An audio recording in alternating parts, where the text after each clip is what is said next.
to. Okay, circuit lockout procedure.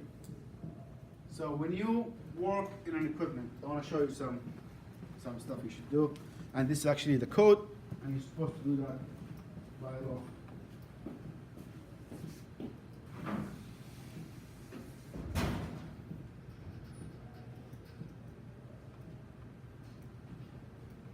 So when you go on a job, if you're working on a big equipment, by law it has to have, by code, it has to have a switch box. That's what that equipment. It should have fuse, and this is how it works. So you turn it off. It doesn't open until you turn it off. You turn it off, you open it. You can tell this one is three-phase, and there's the ground.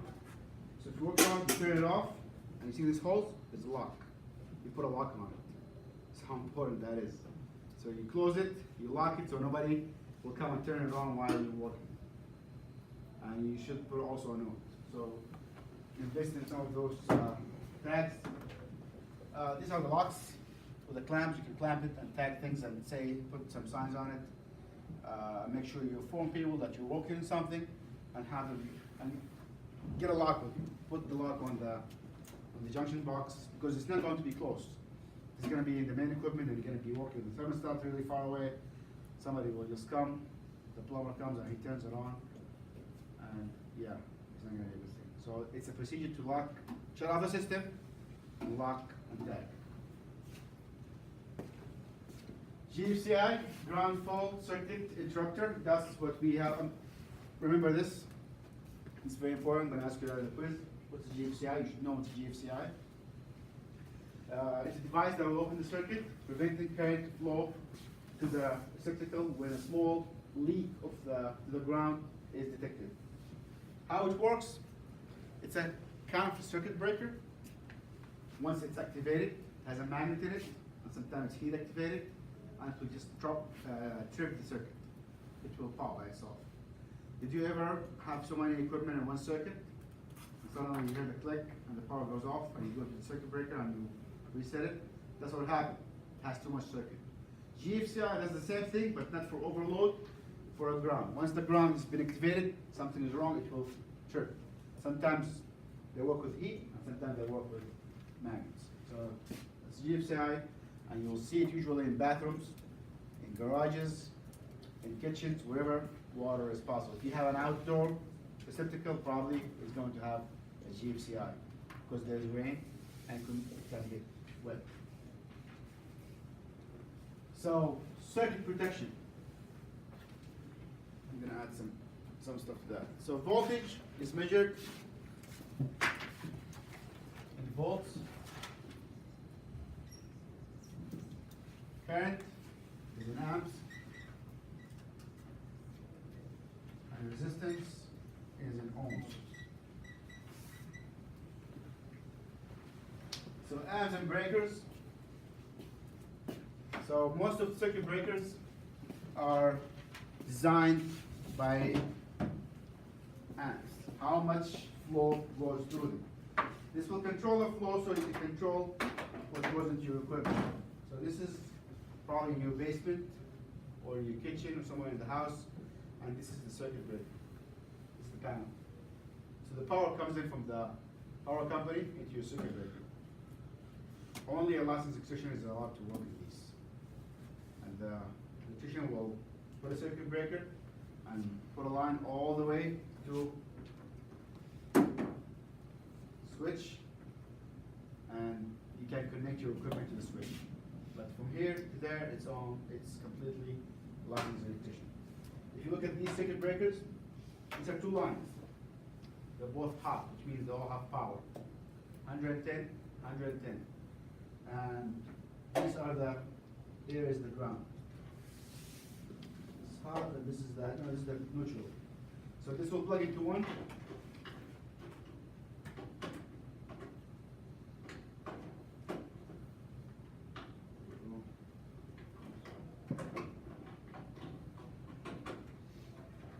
So plug into it, and if you look inside, it says 20. That's 20 amps.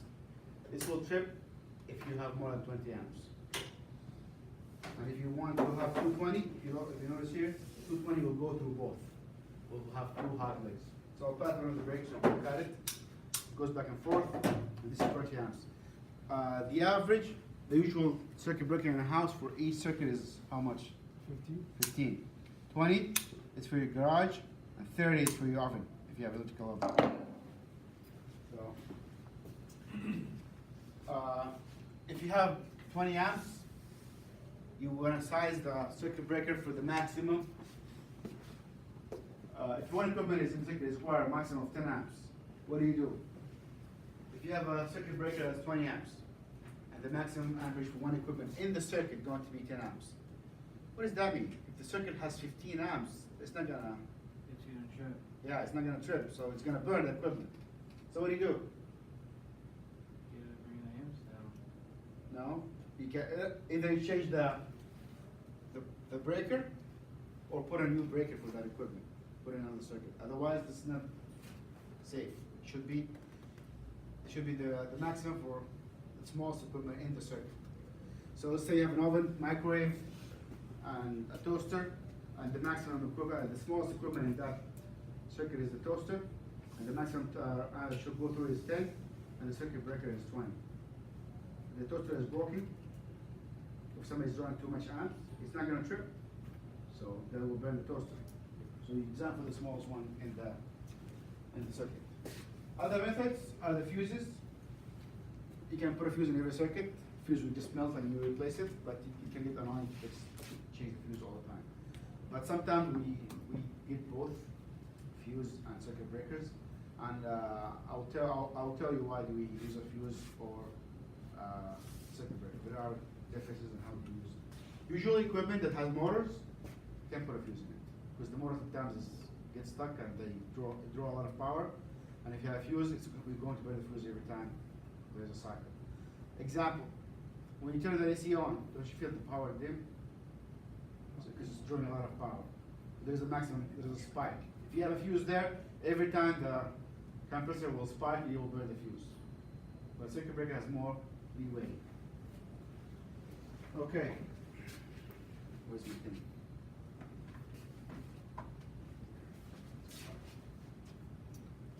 Okay, that's a control panel, and again, we do not do anything with the control panel. We leave it alone. But you can go and check. You can go and check that it's the right size before you plug in your equipment. And for most ACs, you would need sometimes 20 amps depending on the size. For oil burners, it's 15 amps. This is 30 amps, probably for an AC. And if you see it single, that means 110, but not usually, but this is the most common thing. 110 is a single. If it's double, probably it's 220. I will talk about hot and neutral and ground. So hot is where the power is coming, and neutral is the path to come back. Going back to the water example, your pipe is the hot line, and the neutral is the sewer. If you have no sewer, what will happen? This pump water is going to go fill up the house. So you always need a path, a circuit. Fuses, they come in different shapes and colors. This one goes with the light bulb, which you can put in a socket.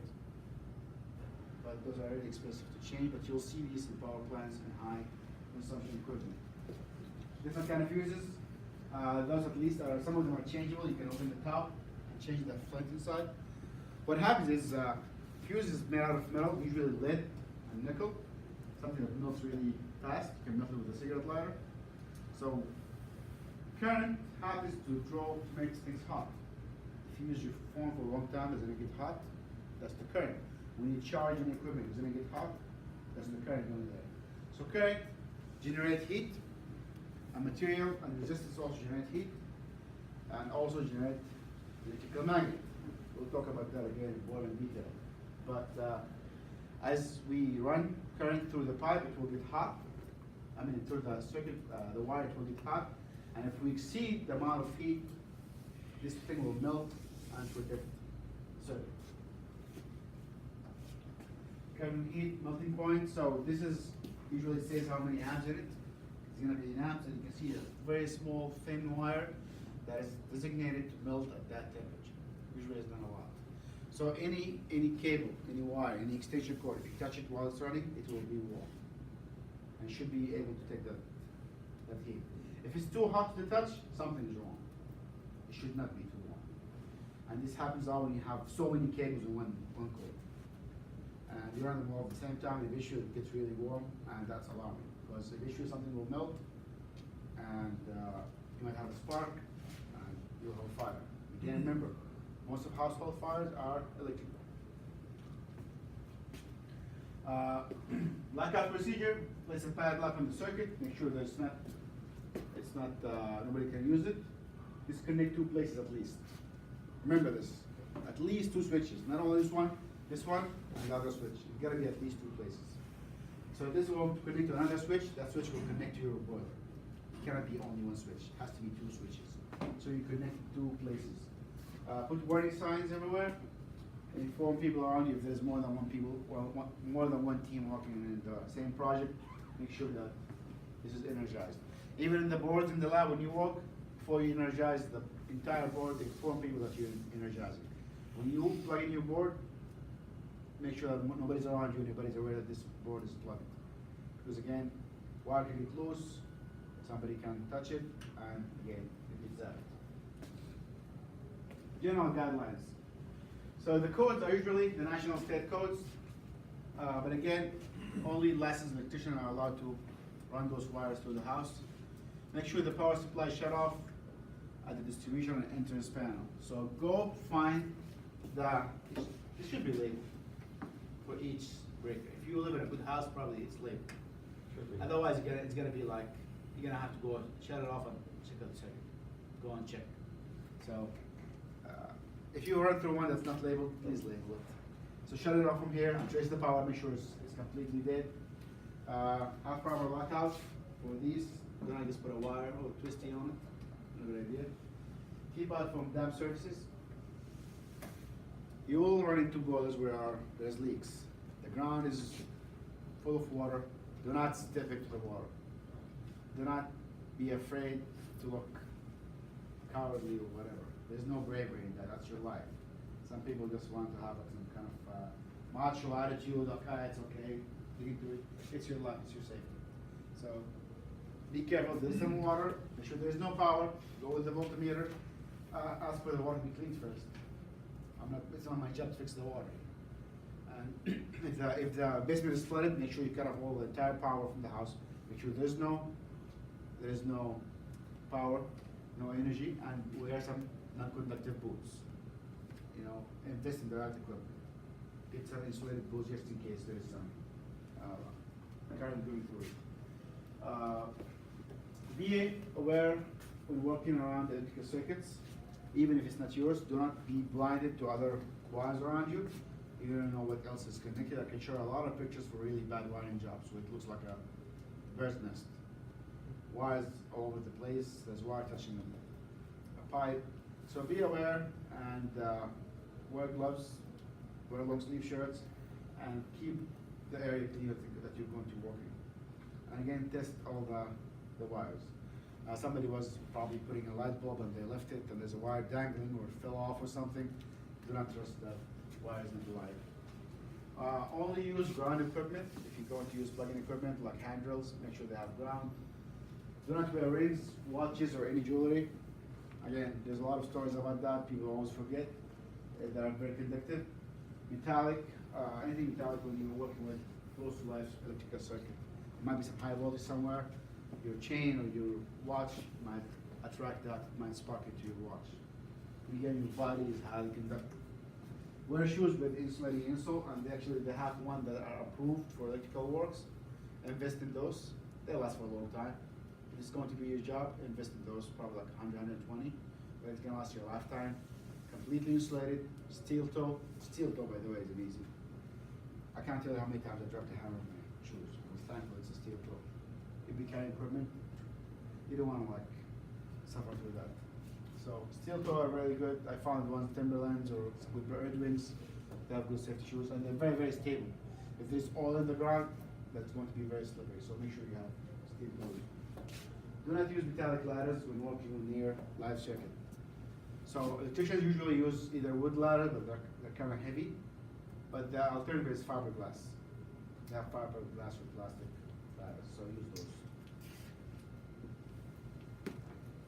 Examine all wires and power tools for damage before using them. Make sure the wires are not loose.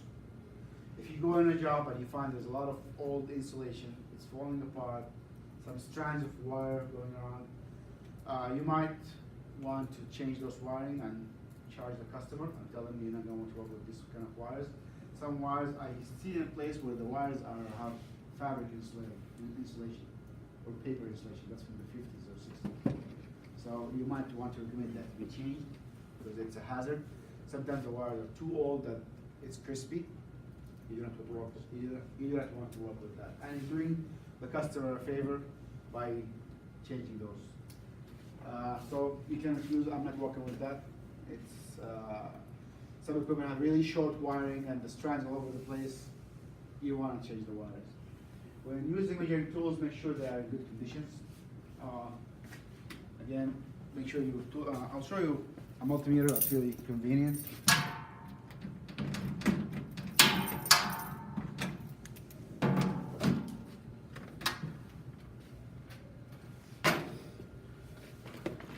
So it's a good idea to start building a tool set, and you don't have to buy the high-end stuff now.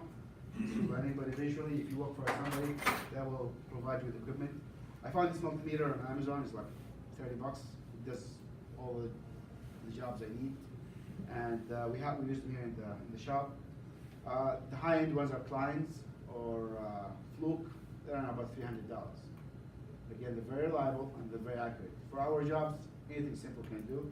This can measure voltage, amperage, and also has a light so it can detect voltage, and does AC and DC. So basically it does all the job that you need, and you will learn by the end of this semester how to use this properly. I want you to use all the functions in the multimeter.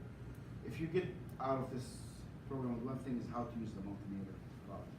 It's all about the tools, guys. There's so many tools now that make your job much, much easier.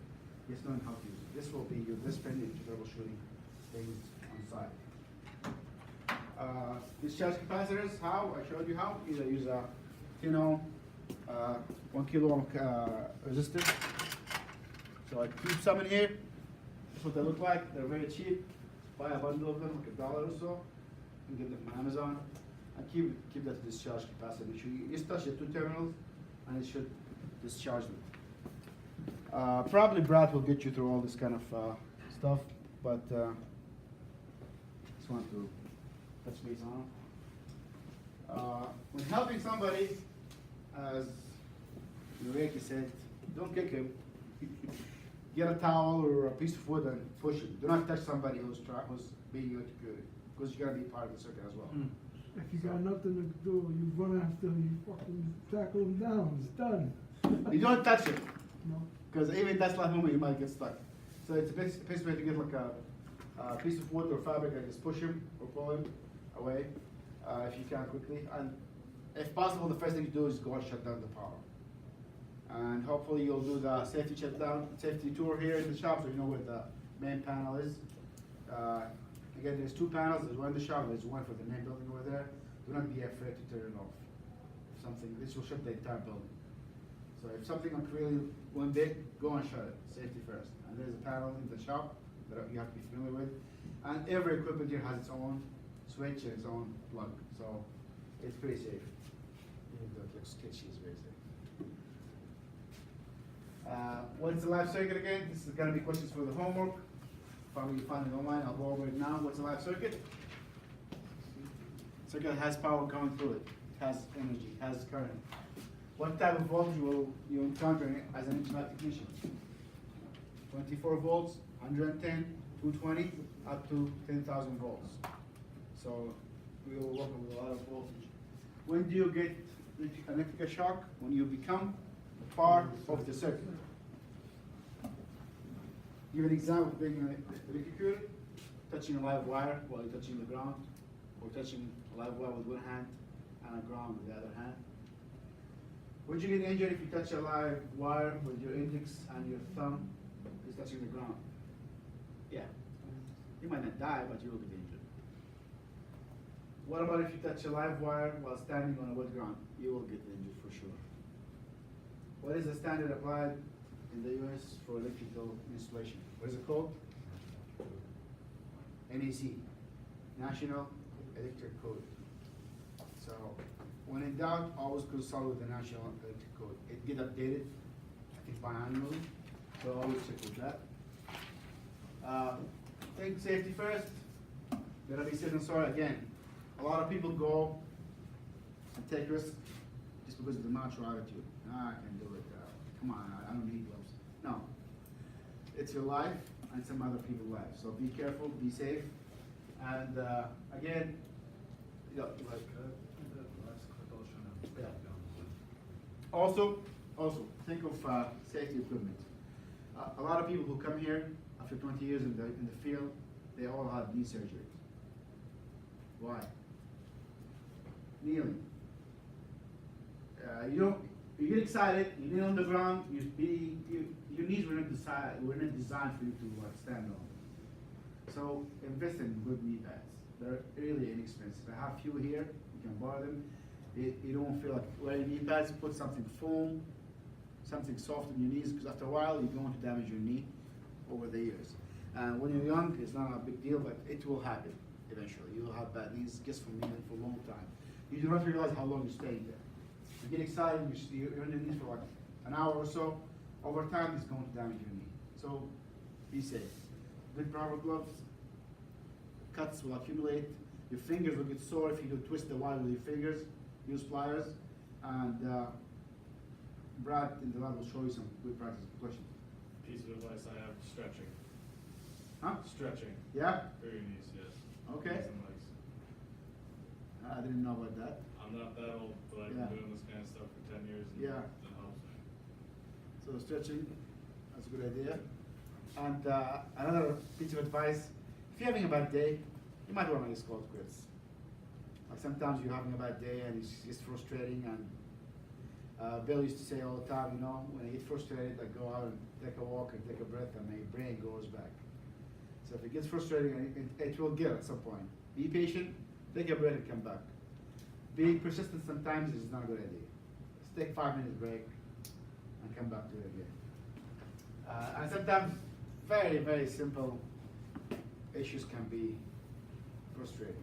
Like for example, one day we spent like an hour trying to troubleshoot a board, complete electrical circuit, and the problem was one of the neutral was loose. And you check power everywhere you go, there is power. You don't know what's happening. There is no power. And I will show how to test continuity, test wire little by little, be patient, don't get frustrated, and start to eliminate the obvious. So start with the simple answers. Okay? Don't risk your safety or other any reason. Again, it might have been a little bit scary talking about all these things, but knowledge is power. The more you know, the more you're not going to be scared. Yes, there is 10,000 volts there, but I know where they are and what is the possibility. Yes, there is gas, there's oil, but you know it's contained, you know it's safe, and you can recognize unsafe conditions, so you don't put yourself in a hazardous place. And again, don't be shy to ask for help, or ask for advice. And again, everybody has a smartphone now with a camera. Take pictures, how it was, what is the progress. It's one of the best things ever. Having a camera with you the whole time is amazing. Take pictures before and after, see what happens. And also when you unwire something, take a picture of it, so you know how it was before. Wiring can get a little bit involved. So I think that's what I have for the first lecture. This is more questions from the homework. What current flow is fatal? 0 and 5. What kind of ladder you should use in a live circuit? Wood or fiberglass. Either fiberglass or wood. Or ladder. You don't use metallic. How would you help somebody who's being executed? Try to push them away with insulator. Can you use a fuse that is larger size than the installed one? You can, but you shouldn't. People do that. They put a wire sometimes there. That defeats the purpose. So you can use it, but you should not, because again, the system now is vulnerable. Any surge of electricity and the whole thing will be burned. What is the difference? What is the difference in 3 and 2 prong plug, bless you? The difference between 3 and 2, the 2 does not have ground, and the 3 has ground, and you should always have a converter. What is GFCI? Ground fault, Ground fault, circuit, circuit, interrupted circuit. But you are a team of 6 working on a house project. You are installing a boiler. What is the first thing you should do? Blackout, tag out. Yeah, and inform everybody. Put signs, I'm working on the boiler, nobody turn on the power. That's all.